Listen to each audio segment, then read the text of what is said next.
Assalamualaikum warahmatullahi wabarakatuh. Sebelumnya, perkenalkan saya Agnieszka Ramadhani dengan 3 digit NIM terakhir 031 akan membacakan tajuk paket IP yang mencangkup format dan bidang dari kelompok 2. Sebelumnya saya ingin memperkenalkan anggota kelompok saya, yakni yang pertama Tata Ivanka dengan 3 digit NIM terakhir 001, Yohana Novianti Sianipar 002, Fariza Salsabila 019, dengan saya sendiri Agnieszka Ramadhani 031, dan Farel Farica Firjaturaza dengan 3 digit NIM terakhir 034. Apa itu tajuk IP? Tajuk IP adalah informasi meta di awal paket IP. Ini menampilkan informasi seperti versi IP, panjang paket, sumber, dan tujuan. Format header IPv4 panjangnya 20 hingga 60 byte. Ini berisi kebutuhan informasi untuk perutan dan pengiriman. Ini terjadi dari 13 bidang seperti versi, panjang header, jarak total, identifikasi, bendera, checksum, alamat IP sumber, alamat IP tujuan. Ini menyediakan kebutuhan data penting untuk mengirim data. Nah, di sini ada gambar tentang komponen atau bidang header IPv4. Selanjutnya, berikut ini adalah berbagai komponen atau bidang header paket IP. Yang pertama, versi bidang header IP pertama adalah indikator versi 4 bit. Di IPv4, nilai 4 bitnya diatur ke 0100 yang menunjukkan 4 dalam biner. Namun, jika router tidak mendukung versi yang ditentukan, paket ini akan terbuang. Yang kedua, panjang tajuk internet. Panjang header internet yang dikenal dengan IHL berukuran 4 bit. Ini juga disebut Helen atau panjang header. Komponen IP ini digunakan untuk menunjukkan berapa banyak kata 32 bit yang ada di header. Kemudian jenis layanan. Jenis layanan disebut dengan Differentiated Service Code Point or DSCP. Bidang ini disediakan fitur-fitur terkait kualitas layanan untuk streaming data atau panggilan VoIP. 3 bit pertama adalah bit prioritas. Hal ini juga digunakan untuk menentukan bagaimana Anda dapat menangani datagram. Selanjutnya, panjang total. Panjang total diukur dalam byte. Ukuran yang minimum suatu data IP adalah 20 byte dan maksimumnya adalah 65535 byte. Helen dan panjang total dapat digunakan untuk menghitung dimensi muatan. Semua host diharuskan mampu membaca datagram berukuran 576 byte. Namun, jika datagram terlalu besar untuk host dalam jaringan, metode fragmentasi banyak digunakan. Identifikasi adalah paket yang digunakan untuk mengidentifikasi fragmen datagram IP secara unik. Beberapa orang merekomendasikan penggunaan bidang ini untuk hal lain seperti menambahkan informasi untuk pelacakan paket dan lain-lain. Bendera IP flag adalah bidang 3 bit yang membantu Anda mengontrol dan mengidentifikasi fragmen. Berikut ini adalah konfigurasi yang mungkin. Bit 0 dicadangkan dan harus di style ke 0. Bit 1 berarti jangan melakukan fragmentasi, bit 2 berarti lebih banyak fragmentasi. Kemudian ada perimbangan fragmentasi.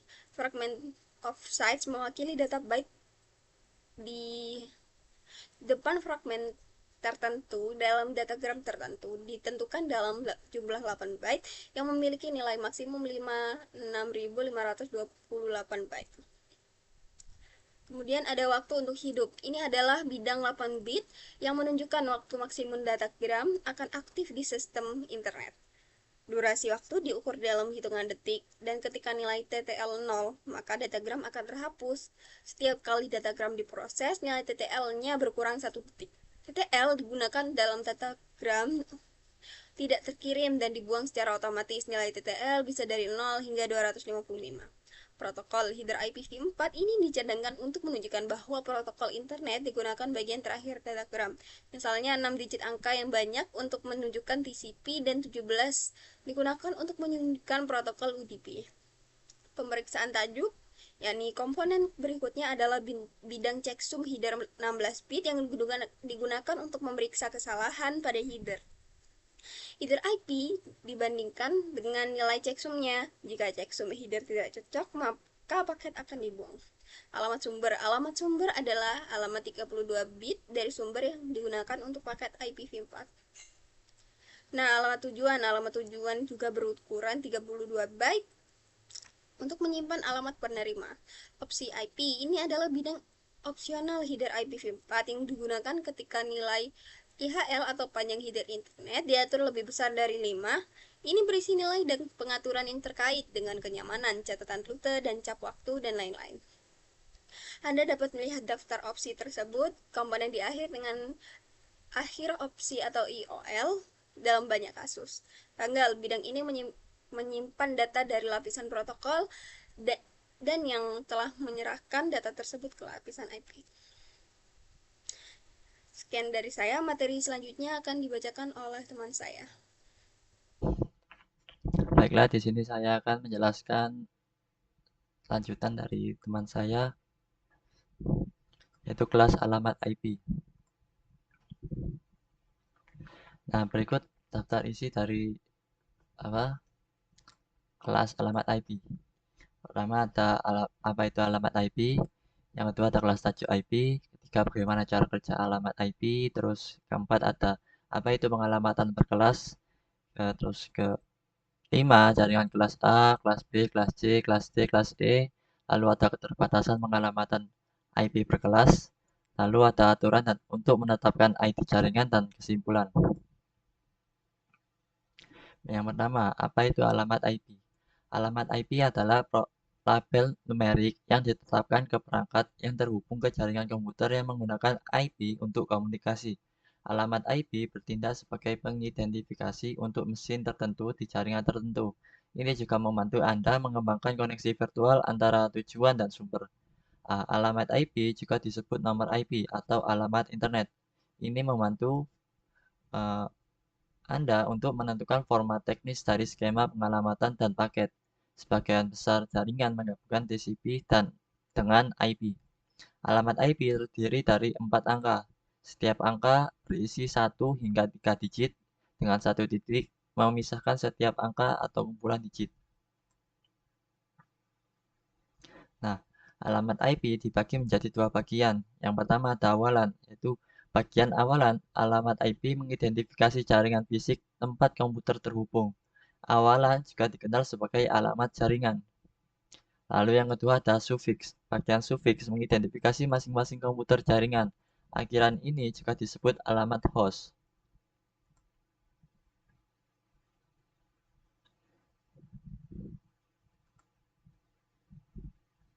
Nah, bagaimana cara kerja alamat IP? Alamat IP berfungsi di jaringan IP seperti alamat pos. Misalnya, alamat pos menggabungkan dua alamat, alamat atau wilayah Anda sebagai alamat rumah. Alamat atau wilayah adalah alamat grup dari semua rumah yang termasuk dalam wilayah tertentu. Alamat rumah adalah alamat unik rumah Anda di daerah tersebut. Di sini, wilayah Anda diwakili oleh nomor kode PIN. Dalam contoh ini, alamat jaringan terdiri dari semua host yang termasuk dalam jaringan tertentu. Alamat host adalah alamat unik dari host tertentu dalam jaringan tersebut. Apa itu pengalamatan berkelas? Pengalamatan berkelas atau classful addressing adalah metode pengalokasian alamat IP yang digunakan pada awal pengembangan jaringan komputer, mulai tahun 1981 hingga diperkenalkannya perutan antar domain tanpa kelas pada tahun 1993. Dalam sistem ini, alamat IP dibagi menjadi 5 kelas utama, yaitu kelas A, kelas B, kelas C, kelas D, dan kelas E. Yang pertama ada jaringan kelas A. Kelas alamat IP kelas A digunakan untuk jaringan dengan jumlah perangkat yang sangat besar. Dalam sistem ini, 8 bit pertama dari alamat IP digunakan sebagai network ID untuk mengidentifikasi jaringan. Sementara 24 bit sisanya dipergunakan untuk host ID yang memungkinkan lebih dari 16 juta perangkat dalam satu jaringan. Sebagai contoh, alamat IP nomor 102.168.212.226 termasuk dalam kelas A. Dalam hal ini, angka 102 menunjukkan network ID, sedangkan angka selanjutnya digunakan untuk mengidentifikasi perangkat dalam jaringan tersebut. Namun, alamat 127 hingga 127.255 tidak dapat digunakan untuk komunikasi normal karena dicadangkan untuk fungsi loopback.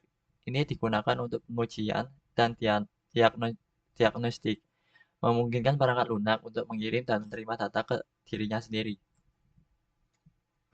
Berikutnya adalah jaringan kelas B. Alamat IP kelas B digunakan untuk jaringan berukuran menengah hingga besar, seperti universitas atau perusahaan skala besar. Dalam format biner, alamat ini selalu dimulai dengan 10 pada 2 bit pertamanya, atau angka 1.0. Alamat IP kelas B memiliki rentang angka desimal dari 128 hingga 191, kecuali 127, yang dicadangkan untuk fungsi loopback. Fungsi loopback ini memungkinkan komputer menguji konektivitas jaringannya sendiri tanpa terhubung ke perangkat lain. Dalam kelas B, 16 bit pertama atau 2 bagian awal dari alamat IP digunakan sebagai network ID yang menunjukkan identitas jaringan. Sedangkan 16 bit sisanya digunakan sebagai host ID untuk mengidentifikasi perangkat dalam jaringan tersebut. Contoh alamat kelas B adalah 168.212.226.204. Dalam contoh ini, 168.212 itu menunjukkan network ID atau jaringan utama, sedangkan yang 226.204 itu menunjukkan host ID, perangkat di dalam jaringan. Berikutnya, jaringan kelas C. Alamat IP kelas C digunakan untuk jaringan kecil, seperti kantor, sekolah, atau bisnis kecil. Rentang alamatnya berada di antara 192 hingga 223 dalam format desimal. Dalam sistem biner, kelas C selalu memiliki 2 bit pertama bernilai 1 dan bit ketiga bernilai 0. Ini berarti 20 bit pertama digunakan sebagai network ID, sedangkan 8 bit terakhir digunakan sebagai host ID. Dengan struktur ini setiap jaringan kelas C dapat memiliki hingga 254 perangkat. Sebagian besar jaringan lokal atau local area network menggunakan alamat IP kelas C karena ukurannya pas untuk kebutuhan kecil hingga menengah. Contoh alamat IP kelas C adalah 192.168.178.1. Dalam contoh ini, 192 sampai 170 sampai angka 178 itu menunjukkan network ID atau identitas jaringannya. Sedangkan angka 1 itu menunjukkan host ID atau perangkat dalam jaringannya. Untuk kelas D dan kelas E akan dijelaskan oleh teman saya. Terima kasih. Kemudian yaitu jaringan kelas D. Alamat kelas D hanya digunakan untuk aplikasi multicasting. Kelas D tidak pernah digunakan untuk operasi jaringan reguler. Kelas ini mengalamatkan 3 bit pertama yang disetel ke 1 dan bit keempat yang disetel untuk digunakan sebagai 0. Alamat kelas D adalah alamat jaringan 32 bit. Semua nilai dalam rentang tersebut digunakan untuk mengidentifikasi grup multicasting secara unik. Oleh karena itu, tidak ada persyaratan untuk mengekstrak alamat host dari alamat IP. Sehingga kelas D tidak memiliki subnet max apapun. Contoh untuk alamat IP kelas D adalah 227.21.6.173. Dalam contoh ini, 227.21.6.173 menunjukkan alamat grup multicast tertentu yang digunakan untuk komunikasi satu ke banyak objek. Kemudian, jaringan kelas E. Alamat IP kelas E ditentukan dengan memasukkan 4 bit alamat jaringan awal sebagai 1, yang memungkinkan Anda berdua menggabungkan alamat dari 240.0.0 hingga 255.255.255.255. Namun, kelas E dicadangkan dan penggunaannya tidak pernah ditentukan. Oleh karena itu, banyak implementasi jaringan yang membuang alamat ini karena dianggap tidak teridentifikasi atau ilegal. Contoh untuk alamat IP kelas E adalah 243.164.89.28. Dalam contoh ini, 243.164.89.28 termasuk dalam alamat cadangan yang tidak digunakan untuk komunikasi normal dalam jaringan. Kemudian, keterbatasan pengalamatan IP berkelas. Berikut adalah kekurangan atau kekurangan metode pengalamatan IP classful. Yang pertama yaitu resiko kehabisan ruang alamat dalam waktu dekat. Yang kedua, batasan kelas tidak mendorong alokasi ruang alamat yang efisien. Berikutnya, aturan untuk menetapkan ID jaringan. ID jaringan akan ditetapkan berdasarkan aturan yang diberikan di bawah ini. Yang pertama yaitu, ID jaringan tidak dapat dimulai dengan 127, karena 127 memiliki alamat kelas A dan dicadangkan untuk fungsi loopback atau internal. Yang kedua, semua bit ID jaringan yang disetel ke 1 dicadangkan untuk digunakan sebagai alamat siaran IP dan tidak dapat digunakan. Ketiga, semua bit ID jaringan disetel ke 0. Bit tersebut digunakan untuk menunjukkan host tertentu di jaringan lokal dan tidak boleh dirutekan.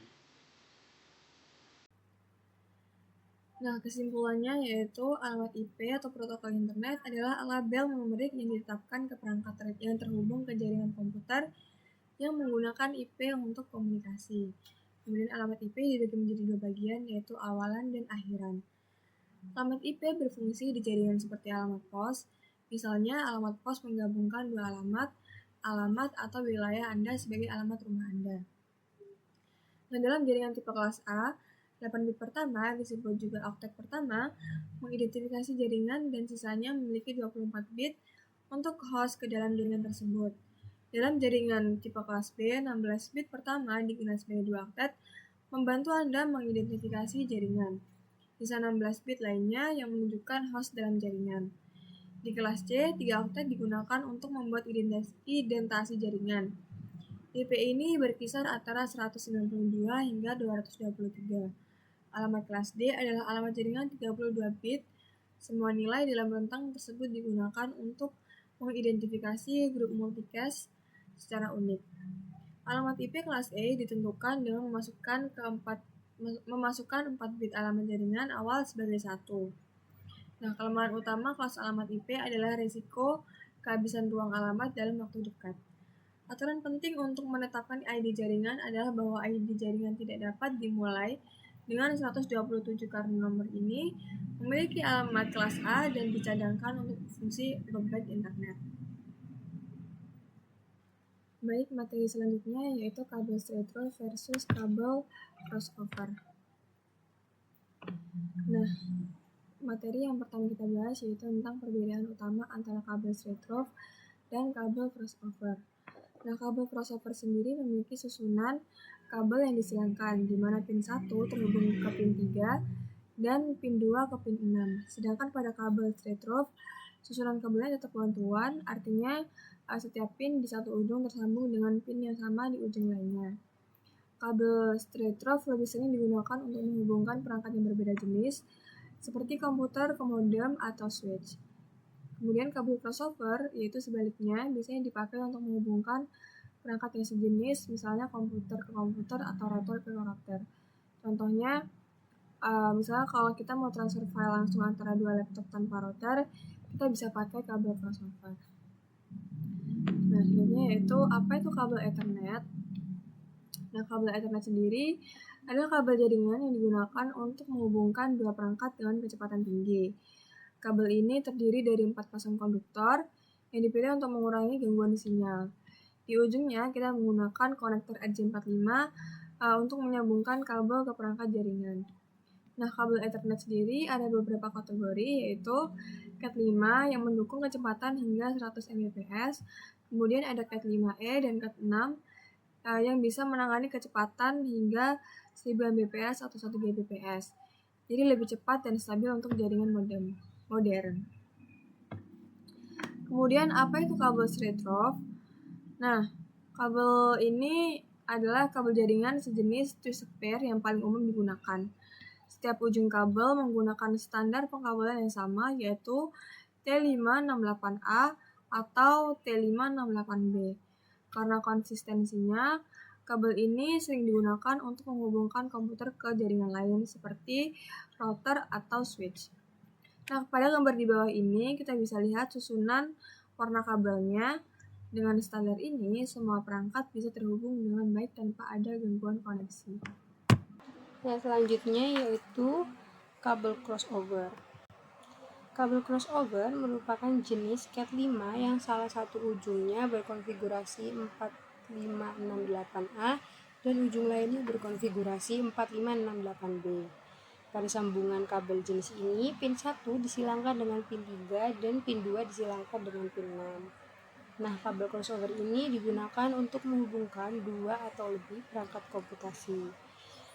Dan dimana kabel internal kabel crossover ini akan membagikan sinyal transmisi dan penerimaan.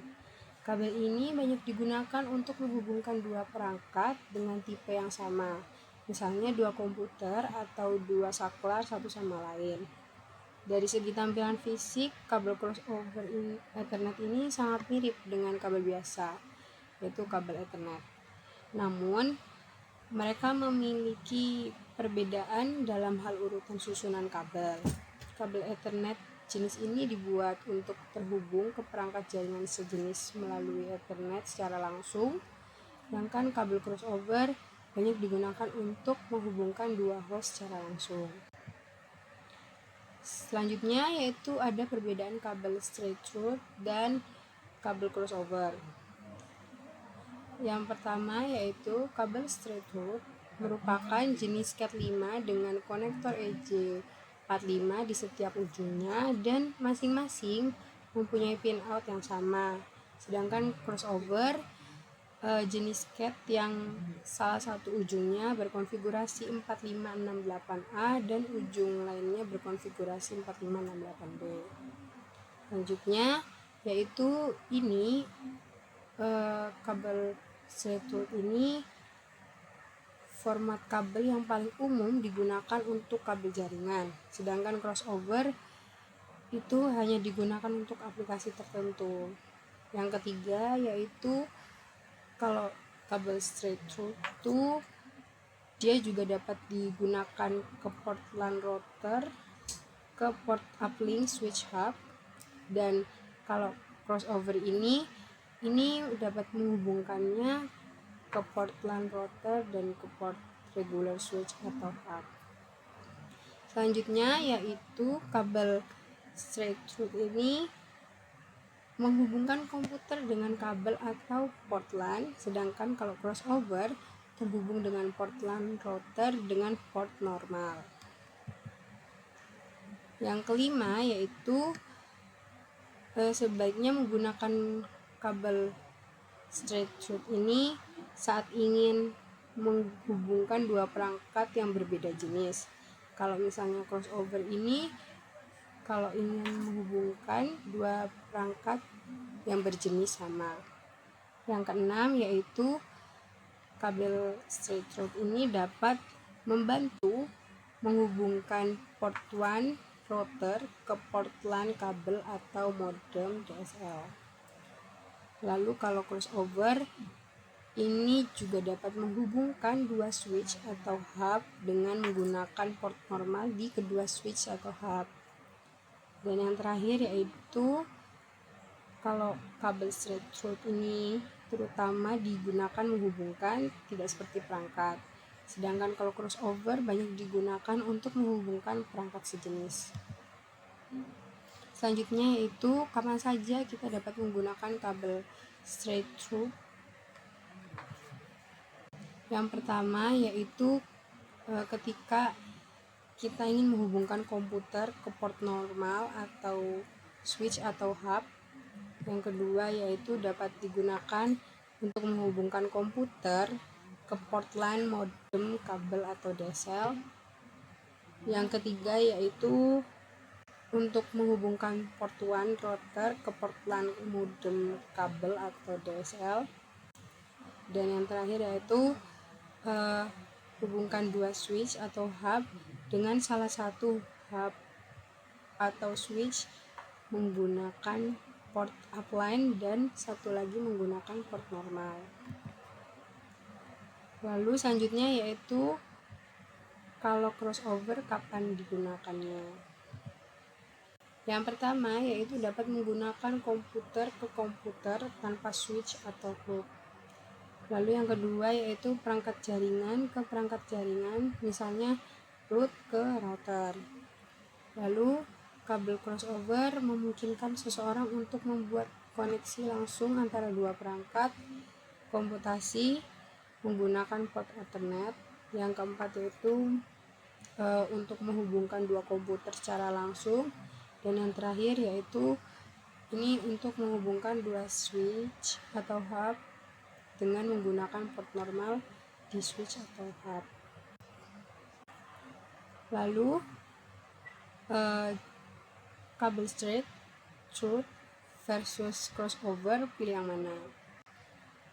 Sebenarnya pemilihan kabel jaringan ini harus dilakukan berdasarkan aplikasi yang kita gunakan. Jika kita ingin kabel kita terhubung ke komputer dan printer secara bersamaan, ya kita memerlukan kabel crossover. Jika kita memiliki beberapa komputer dan printer, berarti kita harus membeli saklar. Dan semua komputer terhubung ke switch dengan straight melalui kabel, dan printer harus dihubungkan ke saklar dengan kabel lurus. Untuk perbandingannya seperti ini. Jika pusat, maka hubnya crossover, switchnya crossover, routernya lurus, PC-nya lurus. Tapi kalau beralih, hubnya crossover, switch crossover, router lurus, dan PC-nya lurus. Kalau router, hubnya lurus, switch lurus, router crossover, dan PC-nya crossover. Tapi kalau PC, hubnya sama, lurus, switch juga lurus, routernya crossover, PC crossover. Baik, saya rasa cukup sampai di sini presentasi dari materi kelompok kami. Kami akhiri. Wassalamualaikum warahmatullahi wabarakatuh. Mohon maaf bila ada kesalahan.